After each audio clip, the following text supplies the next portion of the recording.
urbanísticos, que na verdade já estão, a maioria deles, no plano atual, que servem para evitar abandono de prédios ou terrenos e para obrigar a que o território cumpra sua função social. A ideia seria combater a engorda, a especulação de terrenos.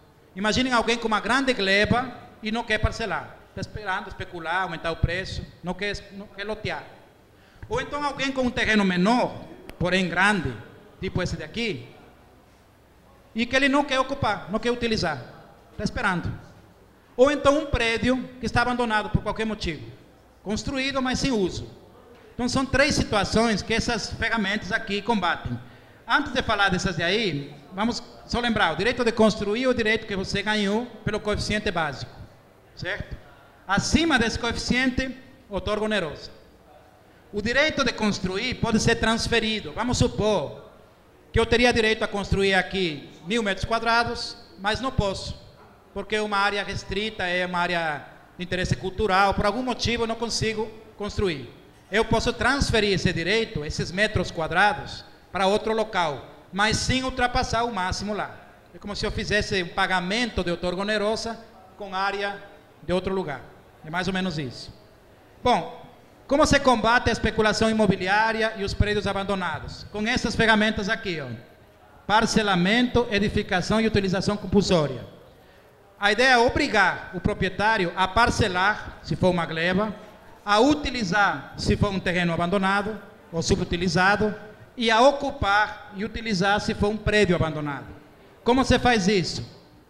Primeiro, você notifica ao proprietário, passado um prazo, que infelizmente tem que ser fixado por lei específica, aplica-se IPTU progressivo. A alíquota de IPTU, daquele imposto, aumenta ano a ano, até o 5º ano. Chegou no 5º ano, não tem como aumentar mais, permanece na cota máxima. Mas o poder público pode desapropriar, compulsoriamente. Certo? Para quê? Ou para moradia social, ou para equipamentos públicos. No caso de ser usado para infraestrutura, chama-se requisição urbanística, mas o efeito é o mesmo. Está claro? Então, tem ferramentas para isso. Infelizmente, não foram aplicadas. E, em parte, por falta de uma lei específica que estabeleça os prazos que regulamenta essa questão da mudança de tributo. Tem uma ferramenta, viu, gente, chamada uso capião especial, que está previsto no Estatuto da Cidade. Certo? O que se utiliza aqui, vocês já devem ter ouvido falar do uso capião, é o uso capião do Código Civil, que é, na verdade, um processo administrativo, jurídico, que foge ao plano diretor. Mas poderia se incluir no plano o uso capião especial, que é o que está regulamentado pelo Estatuto, e que, inclusive, contempla o uso capião coletivo, que pode ser feito por vários moradores de uma determinada região ou gleba, ou lote. Bom, tem também referência aos usos incômodos. O plano faz menção, mas está regulamentado no código de parcelamento, certo? São aqueles usos que incomodam, porque geram problemas de trânsito, ruído, poeira, certo? Então, esses usos incômodos, em alguns locais, não são permitidos, especialmente em ruas pequenas, e em outros são permitidos, porém, tem que se adequar ao entorno. Mesmo que cheguem antes. Tá? Isso é importante, porque imagine que alguém tem uma fábrica ou trabalha com mármore, uma marmoraria, certo? Faz poeira, faz barulho. Mas quando ele chegou não tinha ninguém. Aí começa a construir casas ao redor. Aí você diz, não, mas a culpa não é dele. Sim, mas é ele que está gerando o incômodo, não é o que chegou. Entendeu? Ele sabia quando chegou que aquele uso ali é misto, que pode chegar à residência do lado. Está claro? Então, isso deve ser ter cuidado. Veja, é importante aqui notar que uso residencial com mais de 12 unidades não é permitido em ruas pequenas, certo? Porque gera um incômodo, no caso aí, mais incômodo no sentido de trânsito. E tem outros usos que não estão listados aqui, mas que tem uma lista específica no código, catalogando todos os usos incômodos previstos na lei. Já o equipamento de impacto é uma coisa mais forte, porque o impacto é uma coisa mais permanente, né? O incômodo vai e volta, atenua, dá para resolver. O impacto é uma coisa mais forte. Por exemplo, um supermercado.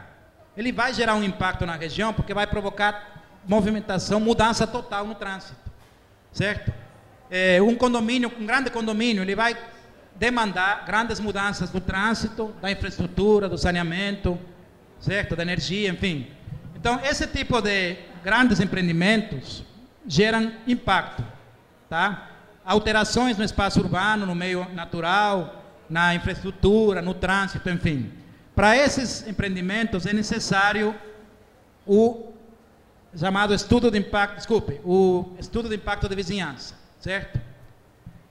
Aí tem uma questão, por exemplo, auditórios, teatros, cinemas, certo? Eles, é um ginásio de esportes. Por quê? Porque traz, em um determinado horário, muita gente. Isso gera um impacto no trânsito da região. Supermercados, shoppings, grandes indústrias, grandes condomínios, né, com muitas unidades habitacionais. Aí tem um conflito. O plano diretor ficou assim, ó.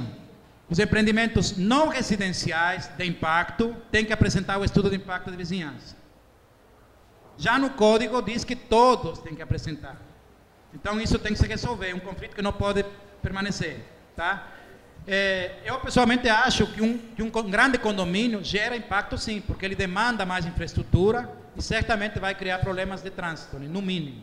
Então deveria ter um estudo de impacto de vizinhança. E nesse estudo é que se estabelece, se mede o impacto, se quantifica e se estabelecem medidas compensatórias, mitigatórias, né? Se faz um estudo completo dos impactos, não só ambientais, como econômicos, sociais, urbanísticos do empreendimento.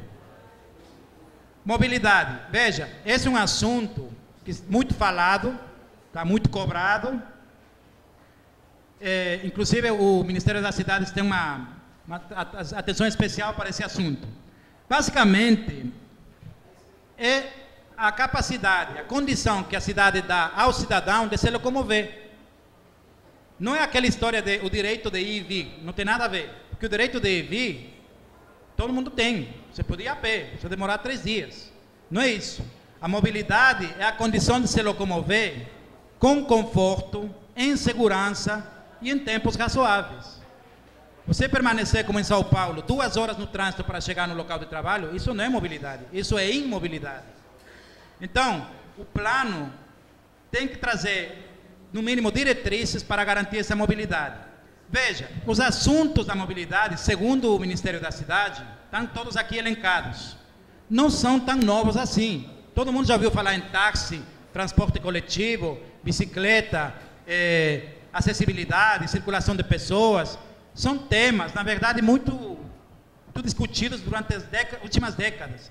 Só que elas foram agrupadas no que hoje se conhece como mobilidade, certo? O Ministério das Cidades, ela orienta, desde 2005, vem orientando os municípios para que façam seus planos de mobilidade. Tem um caderno, inclusive, que é o Plan Mob, com orientações, diretrizes, como elaborar esses planos, certo? E a infraestrutura é importante também, né? É todo o espaço, o território, os equipamentos que se utiliza para garantir essa mobilidade. Desde logradouros, passeios, calçadas, viadutos, pontes, túneis, ferrovias, ciclovias, até a sinalização, faixas, semáforos, placas, enfim. Tudo isso está incluído no chamada mobilidade urbana. Veja, o plano atual, eu tentei descobrir assim, o que é que ele traz em termos de mobilidade. Primeiro, um dos problemas que o plano tem, e que pode levar até a uma falsa impressão, é que o termo mobilidade praticamente não aparece, o termo. Então, se você for procurar mobilidade pelo Word, não vai achar. Na verdade, tem uma menção, mas está fora do local. Então, isso já dá uma primeira impressão de que o plano não trata a mobilidade. Mas, na verdade, se você for analisar o plano e os códigos, tem sim muita coisa. Por exemplo, o capítulo 5 do plano, Política de Transportes, Tráfego e Sistema Viário, traz 12 diretrizes básicas que eu conferi que são compatíveis com as do Ministério das Cidades, que fazem parte de uma lei, de um projeto de lei que está no Congresso, certo? Privilegiando, por exemplo, o transporte público sobre o privado, o transporte coletivo sobre o individual, certo? E promovendo, incentivando métodos alternativos, modos alternativos de transporte, bicicleta, hidroviário, tá, que se aplicariam aqui. Além disso, garante acessibilidade universal. Tem um anexo 11, que é o mapa do sistema viário, certo? Nesse mapa estão colocadas, eu vou mostrar daqui a pouco, vias planejadas e classificação de vias pré-existentes. Tem um anexo também que tem os indicadores da classificação viária. Então, para cada tipo de via, existe sua função, do ponto de vista de mobilidade, e também os usos permitidos ou não nesse tipo de via. E, por último, a classificação propriamente dita, que são os tipos de vias, com seções mínimas propostas no plano. No Código de Parcelamento, tem disposições sobre avenidas, a necessidade de que elas incluam canteiro e previsão de ciclovias, largura e material das calçadas, largura das vias e áreas de manobra em condomínios, horizontais e verticais, e número de vagas para visitantes. No Código de Obras tem calçadas e vedações, forma e tamanho das vagas de estacionamento, número de vagas de estacionamento, incluindo as de portadores de necessidades especiais, fala sobre terminais rodoviários também. E no de posturas, tem um capítulo inteiro, são 17 artigos que falam desses aspectos. Mas aí, como é um código de posturas, se refere a como utilizar esses equipamentos, esses meios de mobilidade, certo? Aliás, eu até sugiro, viu, gente? Eu, pessoalmente, eu tive uma surpresa muito grata ao ler esse código. Eu não li ainda por completo, mas ele traz muita coisa interessante, coisas que nos atingem no dia a dia mesmo. O vizinho que coloca entulho, o outro que grita, que xinga, o cara que joga um papel no ônibus, esse tipo de coisas estão tudo descritas lá no Código de Posturas. Então, veja, o que eu quero mostrar é que mobilidade, primeiro, é um assunto muito complexo, porque tem muitos temas, embora são temas já conhecidos por todos. Segundo, o plano e os códigos propostos trazem diretrizes, certo? Mas não esgotam o assunto, estão longe de esgotar o assunto. A questão é, bom, eu coloquei, por exemplo, aqui alguns temas não tratados nem de longe. O plano não fala, nenhum dos códigos também, sobre abrigos de ônibus. E todas as audiências o pessoal cobra, padronização dos abrigos de ônibus. Não se fala. Corredores exclusivos de transporte, não há menção nenhuma sobre esse assunto. Localização de ciclovias, poderia-se incluir um mapa de ciclovias, assim como tem mapa de vias planejadas, alguns municípios têm.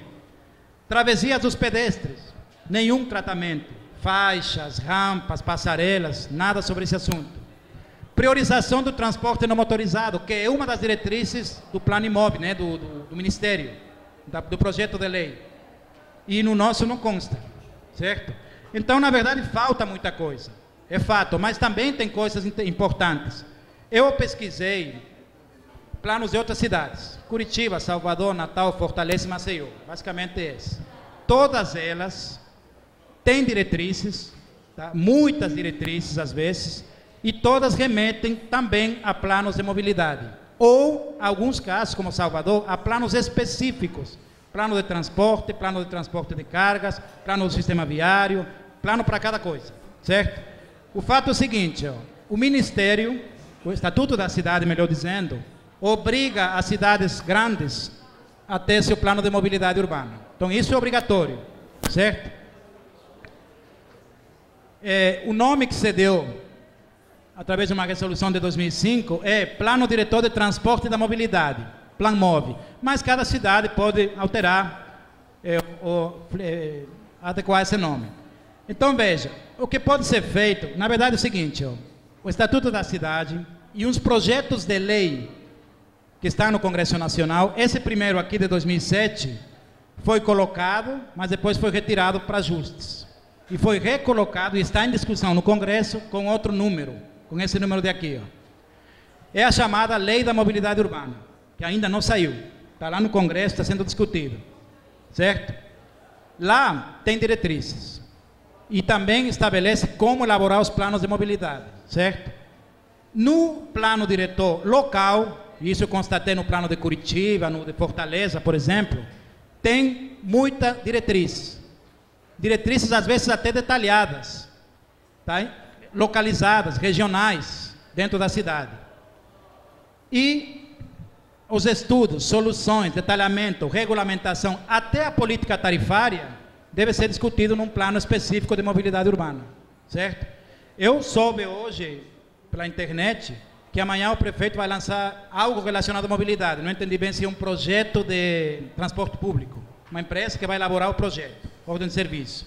E ele anunciou para o próximo ano a contratação do plano de mobilidade urbana, certo? Conforme já devia ter sido feito, porque a cidade já tem mais de 500 mil habitantes há bom tempo. Então, veja, a questão é, essas questões de mobilidade, tem que vir tudo para o plano ou só diretrizes? Até onde o plano tem que tratar de mobilidade? Tem que detalhar, tem que estabelecer as soluções específicas para cada local da cidade, tem que estabelecer a largura de todas as vias de cada uma delas, com base em quais estudos? Vamos esperar esses estudos? Ou então, vamos estabelecer diretrizes, ampliar, melhorar, porque de fato nossas diretrizes, embora compatíveis com o Estatuto e com o projeto de lei, são poucas, são pacatas, falta mais diretrizes, está claro, isso está evidente. E acompanhar esse plano que a Prefeitura vai contratar para que ele atenda essas diretrizes, porque é assim que deve ser. E não o plano se adequar a outro plano inferior. O plano de mobilidade que tem que se adequar ao plano diretor, certo? Então, vocês podem pesquisar o caso de Curitiba, por exemplo, que é um exemplo do planejamento urbano, e ela é muito clara. Ela tem diretrizes, muitas, mas remete ao plano urbano de mobilidade urbana. As questões de detalhamento, soluções específicas, regulamentação e as questões tarifárias, certo? Bom, no nosso plano tem mudanças na largura de vias propostas em relação ao atual. Então, há um ganho na largura mínima. Veja, essa largura é definitiva, é isso que tem que ser? Não, isso é mínimo. Sabe por quê? Porque se não estabelecer um mínimo, faz de qualquer tamanho, certo? Isso aqui para obras em geral, para vias em geral, tem especificações específicas, né, para condomínios, que é um problema muito sério. O condomínio faz vias de 4 metros, estaciona um, estaciona outro, o cara não sai, fica preso. Então até isso está pensado no Código de Parcelamento. Então há um ganho nas larguras propostas para as vias, certo? Essa é a largura mínima. Se o estudo ou o próprio plano de mobilidade determinar que aquela via merece uma largura maior, que seja, vai ficar especificado, porque isso aqui é mínimo, certo? São as mínimas propostas. E aqui as vias propostas, veja, há uma classificação em arterial, coletora, local, com seções mínimas, certo? Eu não lembro agora o número, vocês viram atrás, mas o fato é o seguinte, ó, essa classificação se refere a novas vias, que são as tracejadas, que ainda não existem, mas também as vias existentes, isso é importante. Por exemplo, a Euclides Figueiredo vai ter que alargar, porque está prevista uma via arterial, certo? Que me parece são 36 metros, e ela não tem 36 metros. Tem locais que ela tem 12, 11 metros. Aquela área perto do Santos Dumont, perto do Jardim Centenário. Então, pela proposta, não é só para novas vias, que tem que se preservar uma seção mínima, mas também adequar as existentes. Isso implica indenização, tem um custo político, mas fazer o quê? Tá? É uma das formas, não é a única, e muitos discutem se é a melhor, certo? De garantir a tal mobilidade, né? Então, aqui alguns exemplos de novas ligações viárias que não existem, certo? Essa aqui já tem um projeto na prefeitura, que liga a BR direto com o Santa Gleide, lá no Jardim Centenário, na Nova Liberdade. Aqui um exemplo, ó. Aquela avenida que leva até o CREA, e depois vai parar na Endagro, a ideia é prolongar essa avenida como arterial até a BR. E tem uma proposta para o outro lado, que é essa que eu mostrei antes, que vai até o Nova Liberdade como coletora. A pergunta é, qual solução vai ser daqui? Viaduto, túnel, sinal, retorno? Será que isso cabe no plano diretor? Essa é a pergunta que eu deixo. Ou é um projeto específico, ou é o plano de mobilidade? Até onde vai cada um, certo? Aqui, na zona mais próxima, aqui, a ligação da Augusto Franco com a Avenida Gasoduto do Orlando Dantas, com uma nova ponte. Essa ponte que já está em construção, aqui, ligando o Inácio Barbosa com Augusto Franco. E tem uma proposta de mais uma ponte, prolongando a Tancredo Neves para chegar na Cura do Meio, certo? Seria uma terceira saída daquela região, né? Porque nós temos só a ponte lá do shopping e a Avenida Rotary, lá na Atalaia. Aqui na região da Farolândia, tem muitas vias propostas também, para dar mais mobilidade. Inclusive uma que vai servir de contenção para proteger o parque ecológico, que vai beirar o mangue aqui atrás. E uma questão que eu queria colocar aqui, que tem que se tocar, não tem como não se tocar, é a questão da UNIT, né? A UNIT talvez seja o maior polo gerador de trânsito de Aracaju. Eu posso afirmar isso quase sem medo de errar. E nós estamos construindo, a cidade está construindo uma ligação viária fundamental, que é aquela ponte. Então tem que se ligar. Tem que se dar uma solução para que esse polo gerador, certo, utilize essa via nova, essa nova ligação viária, e tire a demanda enorme que existe sobre a rua da frente. Então o plano propõe isso, está previsto, mas aí cabe ao gestor implantar essa solução, certo? E não só resolver pelos canais 3 e 4, porque ali o usuário da UNIT teria que usar vias locais para chegar na ponte. Isso não faz sentido, né? Outra questão de mobilidade. O que fazer com a ferrovia existente na Avenida Augusto Franco, ou Rio de Janeiro? Retirar ou vamos aproveitar? Eu não estou falando dos trilhos, né? Porque de repente os trilhos não dá para aproveitar, mas a área é importante, ou para melhorar o sistema viário, ou para se utilizar um novo sistema de metrô, VLT, aquele texto que estão colocando ali fora. Por quê? A grande vantagem é que não é necessário mais desapropriar. Não tem moradores ao longo da via. Isso facilita qualquer solução que se dê. A questão do transporte fluvial, que está previsto no plano atual e que nunca foi estudado, né? Nós estamos arrodeados de rios, e tem rios internos também, como o Rio do Sal, o Rio Poxim,